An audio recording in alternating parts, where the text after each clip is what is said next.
জীবনে প্রথমবার লুঙ্গি সেলাই করব, তাই ভাবলাম যে আপনাদের সাথে একটু শেয়ার করি। আমি এর আগে কখনো লুঙ্গি সেলাই করি নাই, বা লুঙ্গি কীভাবে সেলাই করে আমি তাও জানি না। তো কাস্টমার যখন আমাকে এটা দিয়ে যায়, তো আমি এটা সাহস করে রেখে দিই। তার কারণ এটা ফেরত দেওয়া যাবে না, কারণ চিন্তা করলাম এটা ফেরত দিলে যদি উনি অন্য কোনো কাজ আমাকে না দেয়। হ্যালো ফ্রেন্ডস, আসসালামু আলাইকুম। আমি মরিয়ম আক্তার শিমু, মরিয়ম ব্লগস থেকে বলছি। আজকে লাইফের ফার্স্ট টাইম আমি লুঙ্গি সেলাই করব। তো লুঙ্গি কীভাবে সেলাই করে আমি কিন্তু সেটা জানি না। কাস্টমারের কাছ থেকে আমি এটা রেখে ওনাকে বলি যে আপনি 15-20 মিনিট পরে এসে এটা নিয়ে যান। তো উনি বললো যে ঠিক আছে, আমি আসতেছি, আপনি এটা করতে থাকেন। এই ফাঁকে আমি ইউটিউবে সার্চ দিই যে লুঙ্গি কীভাবে সেলাই করে। ইউটিউব থেকে দেখেই কিন্তু আমি ফার্স্ট টাইম লুঙ্গি সেলাই করতেছি। তো লুঙ্গি সেলাই কিন্তু এখানে 2 রকম পদ্ধতি ছিল, বাট আমার কাছে মনে হলো যে এটা বেশি সবচেয়ে সহজ এবং সুন্দর। এটা আপনি 2 পাশ থেকে ক্যারি করতে পারবেন, মানে উল্টা ভাও কোনো বোঝা যাবে না, এমনভাবে একটা সেলাই হবে। তো যারা নতুন আমার মতো লুঙ্গি সেলাই করতে পারে না, তারাও কিন্তু আজকে আমার ভিডিও দেখে লুঙ্গি সেলাইটা শিখে নিতে পারবেন। আশা করি আপনাদের ভিডিওটা ভালো লাগবে। আর ভিডিওটা যদি ভালো লেগে থাকে অবশ্যই লাইক, কমেন্ট এবং শেয়ার করতে ভুলবেন না। আর যারা চ্যানেলটিকে সাবস্ক্রাইব করেছেন তাদেরকে জানাই অসংখ্য ধন্যবাদ। আর যারা এখন আমার চ্যানেলটি সাবস্ক্রাইব করেন, প্লিজ চ্যানেলটি সাবস্ক্রাইব করে পাশে থাকা বেল আইকনটি অন করে রাখবেন, যাতে আমি যে কোনো ভিডিও দেওয়ার সাথে সাথে আপনার নোটিফিকেশন পেতে পারেন। এই লুঙ্গিটা আমার সেলাই করতে বেশি একটা ঝামেলা হয় না। তার কারণ লুঙ্গিটা যে দিয়ে গিয়েছে সে এটা ওয়াশ করে দিয়ে গেছে। অবশ্যই আপনারা লুঙ্গি নেওয়ার আগে লুঙ্গিটা সেলাই করার আগে ধুয়ে নেবেন, বা কাস্টমারদের বলবেন লুঙ্গি ধুয়ে দেওয়ার জন্য। আর যেহেতু এটা পুরো এক কালারের একটা লুঙ্গি ছিল, তার জন্য আমার বেশি সুবিধা হয়েছে। এটা যদি চেকের থাকতো বা প্রিন্ট করা থাকতো, তাহলে চেকে চেকে মিলিয়ে তারপর লুঙ্গিটা সেলাই করতে হতো, সেক্ষেত্রে একটু কষ্ট হতো। বাট এটা একদম সাদা ছিল, জাস্ট উপরে আর নিচে একটু কালো একটা বর্ডার ছিল, ওই দুইটা আমি একসাথে মিলিয়ে তারপর লুঙ্গিটা খুব সহজভাবে সেলাই করে নিয়েছি।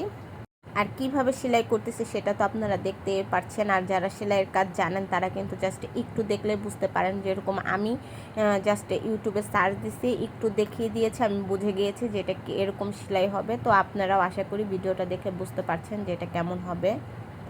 আর আপনাদের কিছু কথা বলি।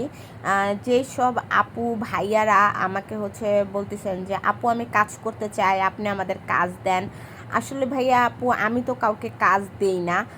আমি প্রতিদিন যে অর্ডারে কাজগুলো পাই সেগুলো আমি এবং আমার মাই করি। আলহামদুলিল্লাহ আমরা দুইজনেই আমাদের কাজ করার জন্য যথেষ্ট। আমার মা সাধারণত ব্লাউজের কাজগুলো করে, মেক্সির কাজগুলো করে, এবং যেই সব সালোয়ারের আপনার জোড়া দেওয়া লাগে বা পট্টি দিতে হয়, কুচি দিতে হয়, ওই টাইপের কাজগুলো আমি আমার মাকে সাধারণত দিয়ে থাকি, কারণ ওগুলো করতে ঝামেলা মনে হয়। আমি সবসময় জামার কাজ করি, প্যান্ট, সালোয়ার, প্লাজো, ডিজাইন করা জামা, বেবি ফ্রক, এগুলো সাধারণত আমি করে থাকি। আর আলহামদুলিল্লাহ যেই অর্ডারগুলো পাই এগুলো আমরা দুই মায় দিয়ে মিলে করে ফেলতে পারি। আমাদের বাইরে দেওয়ার কোনো প্রয়োজন হয় না, বা আমরা অত কাজও নিও না। আসলে আমার মা প্রফেশনালভাবে আগে দর্জির কাজ করতো, কারণ আমরা 4টা বোনকে রেখে সে তো আর জব করতে পারবে না। তো ঘরে বসে কিছু একটা করতো, আমাদেরও দেখাশোনা করতো, এবং মেশিনের কাজ করে তার হাত খরচটা চলতো, সংসারের খরচ। তো আমিও শখের বসে কাজ শিখি নিজের কাজ করার জন্য। তো যখন থেকে নিজের কাজগুলো ভালো হতো, কাস্টমার দিত আমার মাকে, তো আমি আমার মাকে সবসময় সাহায্য করতাম কাজ করে দেওয়ার জন্য।